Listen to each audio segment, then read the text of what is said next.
রাজধানীর দেয়ালে দেয়ালে গ্রাফিতিতে ফুটে উঠেছে নতুন বাংলাদেশের গল্প, যে গল্পে ঠাঁই পেয়েছে সাম্প্রদায়িকতা ও হানাহানি মুক্ত সমাজের চেতনা, ঠাঁই পেয়েছে ফ্যাসিবাদ মুক্ত স্বাধীন ও রঙিন এক রাষ্ট্র কাঠামোর। জুলাই আগস্টের ছাত্র জনতার অভ্যুত্থানে ও বিপ্লব পরবর্তী সময়ে দেওয়ালে গ্রাফিতি ও কথামালা মানুষের চিন্তার জগতে বড় প্রভাব রেখেছে। সংশ্লিষ্টরা মনে করছেন এমন গ্রাফিতি ও কথামালা এখন ইতিহাসের অংশ হয়ে থাকবে। তাপস চন্দ্র দাসের ক্যামেরায় আবু সাইদ অপুর বিশেষ রিপোর্ট। শেকড় থেকে শিখরে।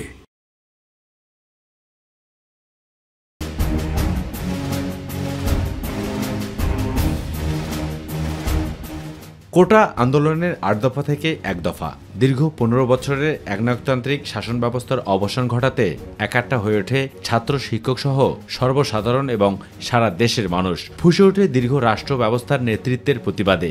অবশেষে ২০২৪ সালের ৫ আগস্ট পতন ঘটে স্বৈরাচারী সরকার শেখ হাসিনার। দেয়ালেরও কান আছে, এ বাক্যটি আমরা ছোটবেলা থেকেই শুনে আসছি।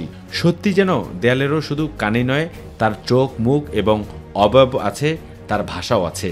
দেয়াল কষ্টে, বিষণ্ণতায়, আনন্দ বেদনার প্রতিবাদের ভাষা হয়ে ফুটে ওঠে। দেয়ালের চিত্রশিল্প কতটা ভূমিকা রাখতে পারে জুড়ে জুড়ে চলা আন্দোলনে, সেটাও দেখা গেছে। ফলে আন্দোলন গতি প্রাপ্ত হয়েছে।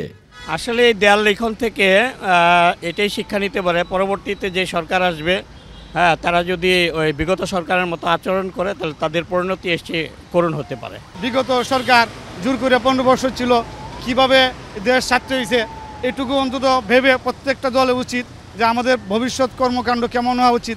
দীর্ঘই শাসন আর বঞ্চনার অবসান ঘটাতে শিক্ষার্থীদের সঙ্গে যোগ দেয় নানা পেশার বয়সের মানুষ। সামাজিক যোগাযোগের মাধ্যম থেকে কার্টুন আর গ্রাফিতে পৌঁছে যায় সারা দেশের দেয়ালে দেয়ালে। আমার ছেলের বন্ধু, আমি তো চাবো না তার মতন আর কেউ মারা যাক। এর জন্য আমি বলবো এগুলো দেখে প্রত্যেকে সাবধান হওয়া উচিত, যেন এই ধরনের বাচ্চারা কখন লিখতে না হয় কারোর জন্য। আমরা যেন নতুন কিছু, ভালো কিছু দেখাতে পারি মানুষকে।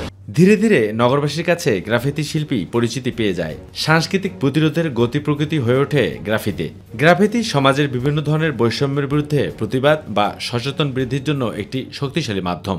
এইগুলা দেখার মাধ্যমে দেখা যায় এই প্রজন্ম মানুষগুলো একটু জানতে পারে যে আসলে পূর্বের সময়টাতে কি হয়েছে। আগের ওই সরকার যে কাজগুলো করেছে সেইগুলা ভুল সংশোধন করে আমরা কিভাবে নতুনভাবে চলতে পারবো সেটা শেখানো উচিত। গ্রাফিতি বৈষম্য, প্রতিবাদ এবং শিল্পের একটি জটিল মিশ্রণ। এর ব্যবহার এবং প্রভাব সমাজের প্রেক্ষাপটকে ভিন্ন করতে পারে, হতে পারে অনুপ্রেরণার সবচেয়ে বড় অংশীদারও। এগুলো আমার কাছে ভালো লাগে যখন দেখি যে আন্দোলনের সাথে যেটা ম্যাচ হয়েছে, যেটা গিয়েছে ৩৬শে জুলাই, এত কিছুর পরে যখন দাবি মানাতে পারছে না, তাদের একটা বিজয় এসেছে ৩৬শে জুলাই হিসেবে, তারা সেটাকে নামকরণ করেছে। এটা আমার কাছে ভালো লাগে, আমার পজিটিভ লাগে। স্বাধীনতা তুমি পতাকা শোভিত স্লোগান, মুখর ঝাঁঝালো মিছিল।